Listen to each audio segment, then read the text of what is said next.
कर्म प्रधान विश्व करि राखा, वही वही जो राम रच राखा।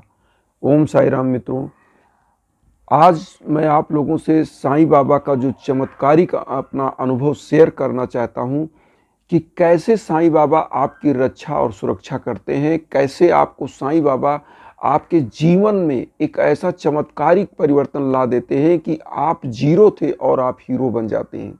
ये मैं इसलिए बताना चाह रहा हूँ, बहुत सारा अनुभव ऐसा बताने वाला हूँ कि क्या उपाय, क्या युक्ति होनी चाहिए कि साईं आपके जीवन में चमत्कार ले आएँ, आपकी समस्त मनोकामनाएं पूरी हो जाएं। तो वो अनुभव मैं बताने वाला हूँ, चमत्कारिक अनुभव।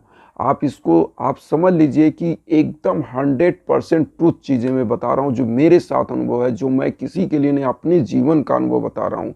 कि जब मैंने आप लोगों को बताया भी है कि जब मेरे घर में एक ऐसा वातावरण था, अभी रिसेंट की कहानी मैं बता रहा हूँ, रिसेंट की, कि मेरी माँ को पैरालाइज का अटैक हुआ और मैं सोचता था कि हम लोग क्या करें, क्योंकि हम 3 भाई और फादर रिटायर, और हम लोग एक तरह से असहाय स्थिति में, क्योंकि जब प्रकृति की मार होती है तो लोग असहाय होते हैं, उसके आगे साईं होते हैं। तो अब हमने सब कुछ करके हम लोगों ने साईं बाबा का नाम स्मरण किया और माताजी को लोहिया हॉस्पिटल लखनऊ में दिखाना स्टार्ट किया। तो वहाँ पर माताजी के साथ जो चमत्कारिक अनुभव हुआ वो मैंने शेयर भी किया है कि किस प्रकार उनका पैरालाइज का अटैक हुआ था और बहुत जल्दी उनका रिकवर हो रहा है, एकदम हाथ पैर चलने लगा, वो खुद धीरे धीरे चल रही हैं। इसी प्रकार का मैं आपको बताऊं कि जो कर्म है ना, साईं हमारे कहते हैं कि आप कर्म करो। इसीलिए हमारे वेदों में, हमारे पुराणों में कर्म को प्रधानता दी गई है और वहाँ पर ये लिखा गया है कि आप कर्म करिए और ईश्वर आपके साथ है। तो साईं हमारे कहते हैं कि आप कर्म करो, आपका सहारा मैं हूँ, आप कर्म करो। जिस प्रकार से 99 रन बना करके अगर कोई क्रिकेटर आउट हो जाता है, एक रन नहीं बना पाता तो शतक नहीं होता है, और वही एक रन हमारे साईं बाबा हैं। साईं बाबा कहते हैं कि आप 99% अगर कर्म करते हो तो 1% के लिए आप कभी मत डरना। मैं 1% वो हूँ कि जो आपके जीवन को मैं ऐसे दिशा और दशा प्रदान कर दूंगा कि आपका जीवन हमेशा खिला और प्रसन्नचित, और घर का वातावरण ऐसा चेंज हो जाएगा कि आप कल्पना नहीं करेंगे। जो अनुभव मेरे परिवार में है मैं सब आप लोगों को बताना चाहता हूं और बहुत जल्दी जल्दी चीज़ें मैं शेयर भी करना चाहता हूं। मित्रों, मैंने बताया था कि सबसे बड़ा दिक्कत मुझे, मेरी शादी हुई और शादी के बाद बच्चे नहीं हो रहे थे, तो वो बच्चे भी मुझे बाबा की कृपा से हुई। बहुत सारी दवाएं हुई लाखों की, और फिर मैंने सब कुछ बंद करके केवल बाबा की ऊदी भभूति मैंने, मेरी मिसेज और हम दोनों लोग सेवन करते रहे, लगाते रहे, और दवाएं मैंने लगभग बंद कर दी। छोटी मोटी दवाएं ऐसी चलती रही। उसके बाद बाबा ने दिया बालक, बहुत दिव्य, और उसके बाद एक बच्ची भी हो गई और फैमिली कंप्लीट हो गई। अब धीरे धीरे हम लोगों के यहाँ क्या होने लगा कि जब फैमिली कंप्लीट हुई, फादर रिटायर होने का आ गया, और इधर हम लोगों का कैरियर सेफ भी नहीं लिया था। काफ़ी मतलब ऐसा वातावरण आ गया कि लगे कि अब हम लोग कहाँ जाएंगे। फिर फादर के रिटायरमेंट के बाद बाबा का ऐसा चमत्कार हुआ कि सब कुछ एकदम पाथ पे चलने लगा, सब बाबा की कृपा। और ये भी मैं अपने ब्लॉग में शेयर कर चुका हूँ और बता चुका हूँ कि भैया कैसे हमारे बड़े भाई साहब शिरडी गए, वहाँ से बाबा की पोस्टर, फोटो और सब कुछ चीज़ें मैंने सब कुछ बताया कि मैं बहुत पहले से बाबा मेरे पास थे लॉकेट के रूप में। मैंने ये भी बताया कि मैंने किस प्रकार से पूजा की, और पूरा परिवार। एक चीज़ आगे मैं आप लोगों को और बताऊं कि जब हमारे यहाँ बाबा की वो पोस्टर आ गई, तो अब मैं ये चीज़ आप लोगों को बता रहा हूँ कि कैसे आप बाबा की सानिध्यता में आते हो और आपकी समस्त रक्षा और सुरक्षा बाबा के हाथ पे होती है। आपको करना क्या है, साईं बाबा का आपके यहाँ अगर आप मानते हो, आपके यहाँ छोटा सा पोस्टर है, छोटी सी मूर्ति है, आप बाबा को ध्यान करके, शिरडी साईं बाबा की उस समाधि को, उस मंदिर को ध्यान करके भोग लगाइए, और ये कहते हुए लगाइए कि बाबा समस्त परिवार का, समस्त घर की रक्षा सुरक्षा, आगे बढ़ाना, प्रगति पर ले जाना और सद्मार्ग पर चलाना आपके ऊपर अब हम लोगों ने छोड़ दिया है। आप जिधर ले चलेंगे उधर ये हमारी धारा चलती रहेगी। ये करके आपको सद्मार्ग पर अपने अच्छे कर्म करते हुए चलना है। और मैं आपको बता दूं कि साईं के ऊपर अगर आप निर्भर हो जाते हो और सद्मार्ग पर और अपने कर्म को नहीं भूलते हो, तो आपका जीवन जिस तरह से मेरे यहाँ चीज़ें हो रही हैं, मैं आज शेयर कर रहा हूँ, उसी तरह से आपका जीवन चमत्कारिक रूप से आगे बढ़ेगा और आपका जीवन भी इसी तरह से खिल जाएगा। और एक चीज़ और बताऊँ, साईं बाबा का जो पूजा पद्धति है ना, वो कोई आडंबर, उसमें कोई जगह ही नहीं आडंबर का। क्योंकि साईं बाबा कहते हैं कि मेरे जो पूजा है एकदम सिंपल है, जिस अवस्था में जैसे भी आप हैं मेरा नाम लीजिए, मुझे याद करिए, मैं हमेशा आपके साथ हूँ। इसीलिए जो साईं बाबा का 11 वचन है वो मैं बार बार लोगों को बताता हूँ कि उन्होंने लिखा है कि जो शिरडी में आएगा आपद दूर भगाएगा, चढ़े समाधि की सीढ़ी पर पैर तले दुख की पीढ़ी पर, त्याग शरीर चला जाऊंगा, भक्त हेतु दौड़ा आऊँगा, मन में रखना दृढ़ विश्वास, करे समाधि पूरी आस, मुझे सदा जीवित ही जानो, अनुभव करो सत्य पहचानो, मेरी शरणा खाली जाए हो तो कोई मुझे बताए, जैसा भाव रहा जिस जन का वैसा रूप हुआ मेरे मन का, भार तुम्हारा मुझ पर होगा, वचन न मेरा झूठा होगा, असहायता लो भरपूर, जो मांगा वह नहीं है दूर, मुझ में लीन वचन मन काया, उसका ऋण कभी चुकाया, धन्य धन्य वह भक्त अनन्य, मेरी शरण तज लय जिसे नान। तो बाबा ये 11 वचन देते हैं और कहते हैं कि मुझे हमेशा जीवित ही जानो। बाबा का शरीर जरूर यहाँ से पृथ्वी से गया है, वो नश्वर हुआ है, लेकिन बाबा उस आत्मा के रूप में वो हमेशा जीवित हैं, विराजमान हैं और उन्हीं की चमत्कारिक घटनाएं होती रहती हैं समय समय पर। और आप भी अगर बाबा की कृपा पाना चाहते हैं तो जिस प्रकार से एक मधुमक्खी होती है, हजारों फूलों से रसों का चूसण करके और अपने छत्ते में ले जाके उस रस को डालती है और कुछ दिन और महीनों के बाद वो रस एक मीठा सा शहद बन जाता है, उसी तरह से आपकी भी जिंदगी बदल जाएगी। ये मेरे परिवार का मेरा अनुभव है, स्वयं का अनुभव।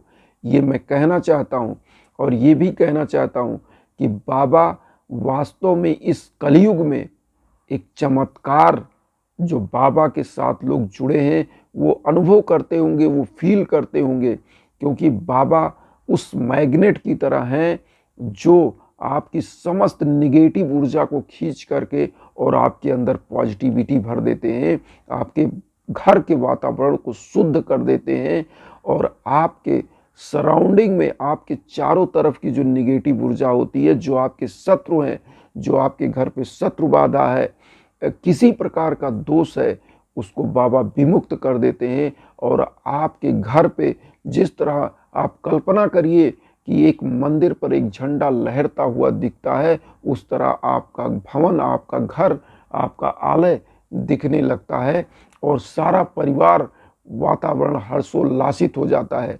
ये मेरा खुद का अनुभव है और ऐसा ही मेरे यहाँ फील होता है। मैं आपको बताऊं, जब से हम लोग बाबा से जुड़े हैं तब से आप समझ लीजिए कि परिवार में किसी प्रकार का कोई कष्ट नहीं है। कष्ट आ भी रहा है तो मैं आपको बताऊं, अभी जैसे मैंने माता जी का जो बात बताया उसमें कष्ट आया भी, लेकिन उसका देखिए रिकवर इतना तेज हुआ और उसी बीच में उधर माता जी का ये रिकवर होने लगा। इसी बीच में हमारे यहाँ बड़ा ट्रैक्टर 63 हॉर्स पावर का वो भी लिया गया, वो भी मैंने शेयर किया अपने ब्लॉग में, आप लोगों को बताया भी है। तो मित्रों, इस तरह से चेंजिंग होती कि बाबा कहीं ना कहीं थोड़ा सा आपको कष्ट दिए, वो कष्ट बहुत बड़ा हो सकता था, शायद भाई मदर नहीं भी चल सकती थी, लेकिन बाबा की कृपा थी कि वो इतना बड़ा कष्ट था लेकिन उसको छोटा कर दिया बाबा ने।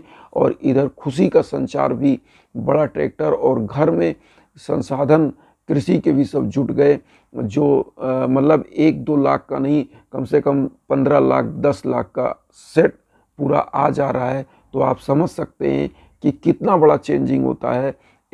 हमारे लोगों के लिए, मिडिल क्लास के लिए 10 लाख बहुत बड़ी बात होती है, 12 लाख बहुत बड़ी बात होती है। तो इतना बड़ा एसेट अगर आपके घर में अचानक आता है और आपको कोई दिक्कत नहीं होती है, सब बाबा के माध्यम से होता है, तो इसको मैं चमत्कार ही कहूँगा। क्योंकि इस प्रकार की चीज़ें बाबा तो मैं बता दूं, जो संसाधन से हीन लोग हैं ना, उनके लिए बाबा चमत्कार से कम नहीं है। जो भी ऐसे लोग हैं किसी भी प्रकार की वंचना महसूस कर रहे हैं, वो अपने आप को बाबा को समर्पित करके और उनकी ऊदी, उनकी विभूति डेली मस्तक पर लगाएं, चंदन लगाएं, निश्चित उनका भी जीवन बदल जाएगा। ये मेरा खुद का अनुभव है। और कैसे बाबा जब आपको मिल जाते हैं तो आपके जीवन में एक ऐसा चमत्कार होता है ना कि आपका हर काम बनता चला जाता है। जिस प्रकार से आप देखिए, मधुमक्खियां हजारों फूलों पर बैठ करके और उन फूलों का रस का चूसण करती हैं और फिर ले जा कर के अपने उन घोंसलों में, उन छत्तों में उस रस को जो फूलों से निकालती हैं डाल देती हैं, और कुछ समय के बाद इतना मीठा शहद बन जाता है, वही साईं है।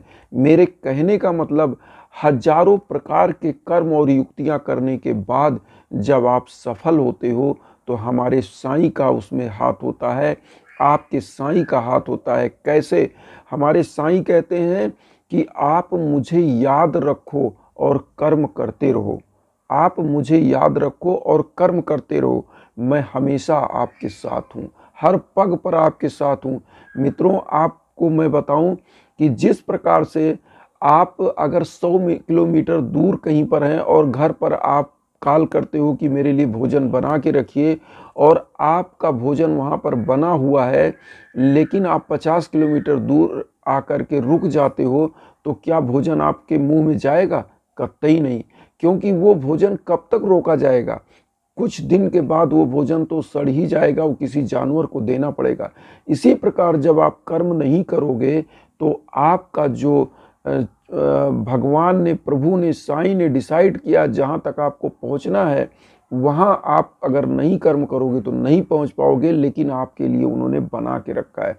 तो मेरा कहना है कि आपको कर्म तो करना है। और मैं आपको अपने बारे में बताऊं मित्रों कि मेरा जीवन उदाहरण है, मेरे परिवार का जीवन उदाहरण है। मैं इसलिए, और मैं एक चीज़ और बताऊं, मेरे कभी भावना नहीं रही कि मैं साईं बाबा से कोई चीज़ मिल रहा है तो मैं साईं बाबा को आप लोगों को बता रहा हूँ। मुझे साईं की कृपा है। वास्तविकता यही है, एक मानव मात्र होने के नाते कहीं ना कहीं साईं बाबा से जो जुड़ाव है वो मेरा जीवन उन्होंने अच्छा किया, इसलिए मैं और साईं के करीब पहुंच गया हूं और साईं बाबा को मानता हूं। अगाध श्रद्धा उनमें है, और यही अगाध श्रद्धा की ज़रूरत सभी भक्तों को है, आपको भी है, मुझे भी है।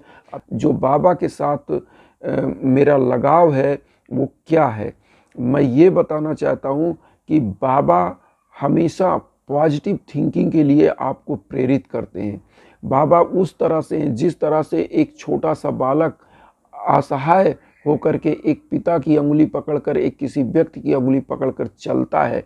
आप ये मानिए कि आपके पिता, आपके संरक्षक, आपके रक्षा करने वाले साईं हैं और कोई नहीं है, और आप उनकी अंगुली, उनकी लाठी पकड़कर आगे बढ़ रहे हैं। बाबा ही अपने भक्तों की रक्षा करते हैं और वही सुरक्षा करते हैं। इसीलिए मैंने हमेशा कहा है कि जब भी आप पर कोई भी आपदा आए, विपदा आए, तो बाबा को समर्पित हो जाइए, उनको समस्त कुछ अपना समर्पण कर दीजिए, बाबा आपकी रक्षा करेंगे।